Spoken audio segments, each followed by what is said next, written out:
قل بفضل اللہ وبرحمتہ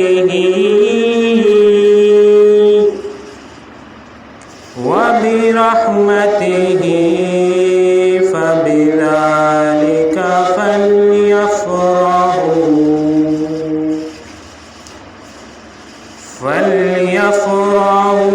هو خیر مما یجمعون ببرکۃ ان اللہ وملائکتہ یصلون علی النبی یا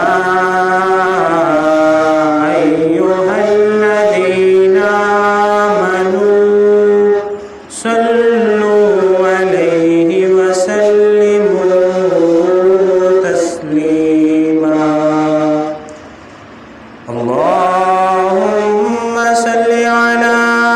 سيدنا ومولانا محمد وعلى آل سيدنا ومولانا محمد وبارك وسلم عليه. بعد الحمد و ثنا نہایت واجب الاحترام سامعین کرام، قرآن مجید فرقان حمید سے ایک آیت مقدسہ کا تلاوت کرنے کا شرف حاصل کیا ہے۔ اللہ تعالیٰ کی بارگاہ لم یزل میں دعا گو ہوں کہ اللہ تعالیٰ مجھے اس کے ضمن میں حق سچ بیان کرنے کی توفیق عطا فرمائے۔ اللہ تعالیٰ قرآن مجید کے اندر ارشاد فرماتا ہے قل بفضل اللہ وبرحمتہ فبذلک فلیفرحوا هو خیر مما یجمعون، کہ اے حبیب صلی اللہ علیہ وسلم آپ فرمائیے یہ کتاب محض اللہ کے فضل اور اس کی رحمت سے نازل ہوئی ہے، پس چاہیے کہ اس پر خوشی منائیں، یہ بہتر ہے ان تمام چیزوں سے جو تم جمع کر کے رکھتے ہیں۔ یعنی قرآن مجید فرقان حمید کی اس آیت کے اندر اللہ تعالیٰ یہ ارشاد فرما رہا ہے کہ قل بفضل اللہ وبرحمتہ، کہ جب اللہ تعالیٰ کا فضل اور رحمت آپ پر ہو فَلْيَفْرَحُوا هُوَ خَيْرٌ مِّمَّا يَجْمَعُونَ، تو اس پر تم خوشیاں مناؤ اور یہ اس سے بہتر ہے کہ جو تم جمع کر کے رکھتے ہو۔ اگرچہ یہ جو آیت قرآن مجید کی آیت میں نے تلاوت کی ہے، اس کے اندر بعض علماء نے فضل اور رحمت سے حضور علیہ السلام کی ذات مبارک لی ہے کہ یہ جو اللہ تعالیٰ ادھر فضل اور رحمت کی بات کر رہے ہیں، اس سے مراد حضور علیہ السلام کی ذات گرامی ہے۔ لیکن حضرت ابو سعید خدری رضی اللہ تعالی عنہ اور حضرت ابن عباس رضی اللہ تعالی عنہ سے منقول ہے، انہوں نے فرمایا اللہ تعالیٰ کے فضل سے مراد قرآن اور اس کی رحمت سے مراد دین اسلام ہے۔ دوسری روایت میں ہے کہ فضل سے مراد قرآن اور رحمت سے مراد یہ ہے کہ اس نے ہمیں صاحب قرآن بنایا۔ یعنی اس آیت مقدسہ کے اندر جو فضل اور رحمت ہے، بعض علماء اس سے مراد قرآن حضور علیہ السلام کی ذات گرامی لیتے ہیں، اور بعض اس سے مراد فضل سے دین اسلام اور قرآن کو لیتے ہیں۔ لیکن ایک بات اس آیت کے اندر مشترکہ ہے، وہ یہ ہے کہ فضل اور رحمت کا ذکر کیا گیا ہے۔ فضل اور رحمت کا ذکر کرنے کے بعد اللہ تعالی ہمیں اس آیت کے اندر اس چیز کا حکم بھی ساتھ دے رہے ہیں کہ اگر فضل اور رحمت دو چیزیں تم پہ ہوں تو تم خوشیاں مناؤ۔ اس آیت سے کیا مراد ہے وہ میں نے آپ کو بتا دیا، لیکن اس آیت میں یہ جو دو چیزیں ذکر ہے، فضل اور رحمت، اس پہ اللہ تعالیٰ ہمیں یہ حکم دے رہا ہے کہ تم خوشیاں مناؤ، اور ساتھ میں یہ بھی کہہ رہا ہے کہ یہ جو تم جمع کر کے رکھتے ہو یہ اس سے بہتر ہے کہ اس پہ آپ خوشیاں مناؤ۔ اب فضل اگر ہم اس دنیا میں تلاش کریں تو حضور علیہ الصلوۃ والسلام اللہ تعالیٰ نے جب اس دنیا میں مبعوث فرمائے تو ان سے بڑا فضل ہم پہ اللہ نے کوئی نہیں کیا۔ یعنی حضور علیہ الصلوۃ والسلام جو محبوب خدا ہے، اللہ تعالیٰ نے اپنا محبوب ہمیں عطا کر دیا، تو پھر جو حضور علیہ الصلوۃ والسلام کی ذات گرامی ہمیں عطا کی گئی تو یہ اللہ تعالیٰ کا بہت بڑا فضل ہے۔ اور پھر اگر اس آیت کے اندر جو دوسری چیز ذکر کی گئی، رحمت کا ذکر کیا گیا، اور اگر ہم رحمت کے حضور علیہ الصلوۃ والسلام کے رحمت ہونے پہ قرآن میں تلاش کریں تو اللہ تعالیٰ کا ارشاد فرماتا ہے وَمَا أَرْسَلْنَاكَ إِلَّا رَحْمَةً لِّلْعَالَمِينَ، کہ میں نے تمام جہانوں کے لیے حضور علیہ الصلوۃ والسلام کو دونوں جہانوں کے لیے رحمت بنا کے بھیجا۔ اب ہم نے جب دونوں چیزیں جو اس آیت کے اندر ذکر کی گئی ہے، فضل اور رحمت، اگر اس سے مراد ہم قرآن اور دین اسلام لیں، پھر بھی اگر ہم اس سے مراد حضور علیہ الصلوۃ والسلام کی ذات مبارک لیں، پھر بھی، یا اس سے مراد صرف فضل اور رحمت لیتے ہوئے ہم یہ تلاش کریں کہ دنیا میں سب سے بڑا فضل ہم پہ کیا ہوا اور ہم پہ سب سے بڑی رحمت کیا ہے، تو اس سے بھی حضور علیہ الصلوۃ والسلام کی ذات گرامی جو ہے نا وہ مراد لی جا سکتی ہے۔ تو پھر ہمیں جب یہ بات معلوم ہو گئی، ہمیں جب یہ بات پتہ چل گئی کہ حضور علیہ الصلوۃ والسلام کی جو ذات گرامی اللہ تعالیٰ نے ہمیں عطا کی تو وہ ہمارے اوپر فضل تھا، اور آپ حضور علیہ الصلوۃ والسلام جو تمام جہانوں کے لیے رحمت ہیں، دو جہانوں کے لیے رحمت ہے، تو پھر ہمیں ان کی آمد پہ خوشیاں منانی چاہیے، کیونکہ اللہ حکم دے رہا ہے کہ جب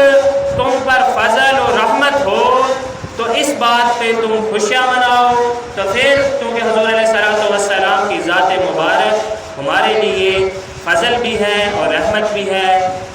اور اس کی دلیل قرآن کے ہی اندر موجود ہے کہ وَمَا أَرْسَلْنَاكَ إِلَّا رَحْمَةً لِّلْعَالَمِينَ، کہ ہم نے حضور علیہ الصلوۃ والسلام کو دونوں جہان کے لیے رحمت بنا کے بھیجا۔ تو اب یہ بات اس سے پتہ چلتی ہے کہ جو ہم حضور علیہ الصلوۃ والسلام کی میلاد کی خوشیاں مناتے ہیں وہ ہم اس لیے مناتے ہیں کہ اللہ تعالیٰ نے قرآن کے اندر ارشاد فرمایا ہے کہ جب تم پر فضل اور رحمت ہو تم خوشیاں مناؤ۔ لیکن اس وقت ہمارا جو خوشی منانے کا انداز ہے وہ تھوڑا خطرناک ہے۔ خوشیاں دو طرح کی ہوتی ہیں، ایک خوشی کہ جو ہمیں حاصل ہوئی، ایک خوشی جو ہمارا دل چاہتا ہے، جیسے ہم کہتے ہیں کہ یہ میرے دل نے کہا اس لیے میں یہ کر رہا ہوں، یہ خوشی ہماری ہے۔ یہ جو ہم جھنڈیاں لگا لیتے ہیں، جلوس نکال لیتے ہیں اور ساتھ ساتھ لنگر تقسیم کر، یہ ہماری خوشی ہے کہ اللہ تعالیٰ نے ہم پہ یہ احسان کیا، یہ فضل کیا کہ نبی پاک صلی اللہ علیہ وسلم کو ہمارے اندر نازل فرمایا۔ اگر ہم تھوڑا پیچھے چلے جائیں، 10 نسلیں یا 10 پیڑھیاں جنہیں کہتے ہیں، ان پیچھے نہ جانے ہمارے کون سے ایسے لوگ بھی تھے جن کو کلمہ بھی اللہ نے نصیب کیا، اور یہ ہماری خوش بختی ہے، ہماری یہ خوش قسمتی، ہم پیدا ہوتے ہیں تو ہم لا الہ الا اللہ محمد رسول اللہ پڑھنے والے کے گھر پیدا ہوتے ہیں۔ تو یہ حقیقی معنی میں جو فضل ہوا کہ ہم حضور علیہ الصلوۃ والسلام کی آمد کی وجہ سے جب ہم پیدا ہوتے ہیں تو کلمہ طیبہ ہماری زبان، ہم مسلمان پیدا ہوتے ہیں، اس خوشی میں جو ہم خوشی مناتے ہیں دیگیں دیتے ہیں، لنگر تقسیم کرتے ہیں، مٹھائیاں تقسیم کرتے ہیں، گھروں کو سجاتے ہیں، روشنیاں کرتے ہیں، یہ ہماری خوشی ہے۔ لیکن اس کے برعکس جو سب سے اہم چیز ہے اس کا انکار نہیں ہے۔ بات کرنے کا مقصد یہ نہیں کہ اس کا انکار ہے، ایسا کرنا چاہیے کیونکہ اللہ تعالیٰ نے ہمارے اوپر بڑا فضل کیا ہے، لیکن اس کے برعکس جس چیز کے اندر نبی پاک صلی اللہ علیہ وسلم کی خوشی تھی، جس کی وجہ سے انہیں خوشی ملتی، جس کی وجہ سے ان کو راحت ملتی اور ہمارے اوپر جو ان کی نزل کرم ہوتی، اس چیز کو ہم نے پس پردہ چھوڑ دیا، اس چیز کو ہم نہیں کرتے۔ مثلا کہ جشن عید میلاد النبی بنانے کا یہ طریقہ، مطلب کہ آپ ہر سال میلاد کے لیے مخصوص رقم مختص کرتے ہیں، لیکن اگر ایک دن آپ خلاف روایت، جس طرح ہماری روایت بنی اس سے ہٹ کر بھی میلاد بنائے، آپ اپنے پڑوس میں دیکھیں، آپ اپنے رشتہ داروں میں دیکھیں، آپ اپنے محلے میں دیکھیں، کوئی ایسا شخص ہے جس کو 2 وقت کا کھانا اچھے طریقے سے نہیں ملتا،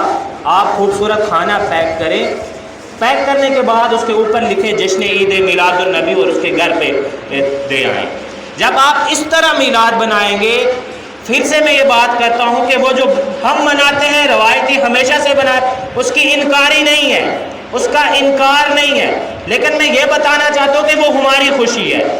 وہ ہمارا دل کہتا ہے، وہ ہمارا جذبہ کہتا ہے کہ ہم نے ایسے کرنا ہے۔ کسی کا دل نہیں مانتا تو نہ مانے، لیکن جس کا دل یہ مانتا ہے کہ مجھے اللہ نے نبی عطا کیے تو وہ ہمارا ہے۔ لیکن اب یہ جو طریقہ ہے یہ افضل طریقہ ہے، اس کا حکم اسی نبی نے دیا ہے جس کا ہم میلاد مناتے ہیں۔ اس نے ہمیں یہ نبی حکم دیا کہ اپنے پڑوس والوں کا خیال کریں، اپنے بھوکوں کو کھانا کھلائیں۔ جب آپ میلاد والے دن یہ طریقہ اپنائیں گے تو نبی کا جس نبی کا ہم میلاد مناتے ہیں وہ ہم سے بڑا راضی ہوگا، اور پھر اس کی وجہ سے ہمارے گھروں میں برکتیں رحمتیں نازل ہو۔ پھر ایک دوسرا طریقہ جس سے ہم میلاد مناتے ہیں، پوری رات ہم جو ہے نا میلاد مناتے رہتے ہیں، نعت پڑھتے ہیں، بڑی اچھی بات ہے۔ حضور علیہ الصلوۃ والسلام کی اوصاف جمیلہ، اوصاف حمیدہ کے قصے سنتے ہیں، بڑی اچھی بات ہے۔ پوری رات شب بیداری کرتے ہیں، لیکن پوری رات شب میلاد بنانے کے بعد صبح ہم فجر کی نماز کے لیے نہیں اٹھتے ہیں، حالانکہ یہ جو فجر کی نماز ہے ہمارے اوپر فرض کی گئی ہے، اور حضور علیہ الصلوۃ والسلام کا یہ حکم ہے کہ ہم نے نماز قائم کرنی ہے۔ جب ہم نماز نہیں قائم کرتے تو پھر گویا کہ ہم جو میلاد مناتے ہیں، میلاد منانے والے کا حکم سنتے ہی نہیں ہیں۔ جس کے اندر ان کی خوشی ہے وہ ہم کرتے نہیں، اور جس کے اندر صرف ہماری خوشی ہے وہ کرتے ہیں۔ اسی طرح جب ہم میلاد منا رہے ہوتے ہیں، بعض اوقات تو ہمیں پتہ بھی ہوتا ہے ہمارے پڑوس میں بیمار ہے، ٹھیک ہے، اور یہ بھی پتہ ہوتا ہے یہ راستہ ہے، یہاں سے بہت سارے لوگوں نے گزرنا ہے، یہ جانتے ہوئے بھی ہم راستہ بند کر دیتے ہیں۔ جس طرح ہمارے پاکستان کے اندر ایک مخصوص طبقہ ہے، وہ عمومی طور پہ جب ان کی محفلیں ہوتی ہیں انہیں اس سے کوئی غرض نہیں ہوتی ہے کہ پوری کی پوری روڈیں بند ہو جائیں، لوگ خجل و خوار ہو، لوگ ذلیل ہوں۔ تو یہ جو ہم میلاد مناتے ہیں، میلاد کے اندر اس چیز کا لازمی اہتمام کیا جائے کہ ایسا کوئی بھی کام نہ کیا جائے جو خلاف سنت ہو، اور ایسا کوئی بھی کام نہ کیا جائے جس کی وجہ سے نبی پاک صلی اللہ علیہ وسلم کی کسی امتی کو تکلیف ہو۔ یعنی الغرض میرے کہنے کا مقصد یہ ہے کہ ہم جو کچھ کرتے ہیں وہ ایک جگہ کہ ہم خوشی کے اندر کبھی بہت آگے تک نکل جاتے ہیں، یہ ہماری خوشی ہوتی ہے، لیکن جو حضور علیہ الصلوۃ والسلام کی خوشی ہے جس کا میلاد ہم مناتے ہیں، اس خوشی کو ملحوظ خاطر رکھتے ہوئے، یعنی دونوں خوشیوں کے اندر دونوں خوشیوں کو ایک ساتھ لے کے جب ہم چلیں گے تبھی ہمارا میلاد کامیاب ہوگا، اور ہمارے گھروں میں، ہمارے دلوں پہ، ہمارے محلوں میں اللہ تعالیٰ کی رحمتوں کا نزول ہوگا۔ یعنی پھر سے میں یہ کہہ رہا ہوں کہ یہ جو ہمارا طریقہ کار ہے، جھنڈیاں لگانا، راستے سجانا، گھروں کو سجانا، یہ ہماری خوشی ہے، ہماری خوشی کہ اللہ نے ہمیں عطا کی ہے نبی پاک صلی اللہ علیہ وسلم۔ لیکن ان کی خوشی کیا ہے؟ ان کی خوشی کو ہم ایک طرف چھوڑ دیتے ہیں. یعنی ان کی خوشی یہ تھی کہ ہم 5 وقت کے نمازی بنتے. علامہ صاحب تقریر کر رہے ہیں، آپ میلاد میں موجود ہیں، حضور علیہ الصلوۃ والسلام کی سیرت کا کوئی پہلو بیان کیا تو آپ نے اس کو اسی وقت اپنی زندگی کے اندر اللہ سمجھا. نبی کا جو میلاد ہے یہ منانا فرض نہیں ہے، فرض نہیں ہے، صرف اور صرف نبی کا میلاد منانا مستحب ہے، مستحب ہے، اور اس کی بہت زیادہ فیض و برکات ہے. اللہ تعالیٰ اس کے ذریعے شاید ہمیں یہ توفیق دے کہ ہم فرض نمازیں بھی پڑھنا شروع کر دیں، ہم روزہ رکھنا بھی شروع کر دیں. لیکن اصول یہ ہے کہ نبی کا میلاد فرض نہیں ہے. اس کے ذریعے ہم فرض کی طرف جا سکتے ہیں. ہم کسی محفل کے اندر موجود ہیں، اللہ تعالیٰ کی رحمت برس رہی تھی، ہم پہ برس گئی، ہم نمازی نہیں تھے، ہم نمازی بن گئے، ہم روزہ دار نہیں تھے، ہم روزہ دار بن گئے. لیکن یہ اللہ تعالیٰ کی رحمت پہ ڈیپینڈ ہے. لیکن جو ہمیں طریقہ کار بتایا گیا ہے، ہمیں یہ طریقہ کار بتایا گیا کہ آپ پہلے نماز پڑھیں، نماز پڑھیں گے، آپ 5 وقت کی نماز آپ ادا کریں گے، حقوق اللہ آپ ادا کریں گے، حقوق العباد آپ ادا کریں گے، جو آپ کے اوپر فرائض لاگو کیے گئے ہیں وہ فرائض آپ ادا کریں گے، واجبات آپ ادا کریں گے. اس کے بعد جب آپ نبی کا میلاد بنائیں گے پھر دیکھیں گے ہماری زندگیوں میں چینجنگ کیسے آئے گی، ہماری زندگیاں تبدیل کیسے ہوں گی، ہماری زندگیوں میں اللہ تعالیٰ کی رحمتیں کیسے نازل ہوں گی. لیکن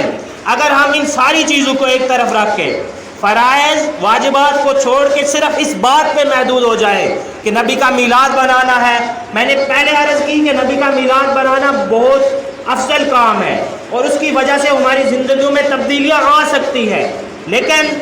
عقل نہیں مانتا، اصول یہ نہیں ہے. وہ تو اللہ تعالیٰ کی رحمت پہ ڈیپینڈ کرتا ہے کہ آپ کے اللہ تعالیٰ نے آپ کسی محفل میلاد میں موجود تھے، اللہ تعالیٰ نے آپ پہ رحمت برسا دی، آپ کی زندگی تبدیل ہو گئی. لیکن جو ہمیں اصول بتایا گیا ہے زندگی گزارنے کا، وہ اصول یہ ہے کہ آپ پہلے فرائض کی طرف جائیں.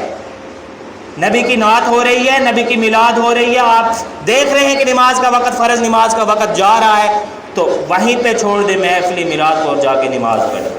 پورے دن آپ محفل میلاد کے جلسے میں شامل ہو کے اگر آپ 5 میں سے ایک نماز، پہلے تو آپ کو 5 کی 5 نمازیں پڑھنی چاہیے، اگر 5 میں سے آپ ایک نماز بھی نہیں پڑھتے تو گویا آپ کا محفل جو میلاد کے جلوس کے اندر پورے دن گھومنا بے مقصد ہے. لیکن اگر آپ 5 وقت کی نماز پڑھتے ہیں، علماء آپ کو جو کہہ رہے ہیں اس میں سے سن کے اس پہ عمل کر رہے ہیں، تو پھر آپ کا محفل میلاد کے اندر جانا کا مقصد بھی حاصل ہوگا. اور اس مقصد کی وجہ سے سب سے بڑی جو چیز ہے، جب ہم فرائض واجبات کو لے کے مستحبات کی طرف جائیں گے، فرائض اور واجبات ادا کرتے ہوئے میلاد منائیں گے، پھر کوئی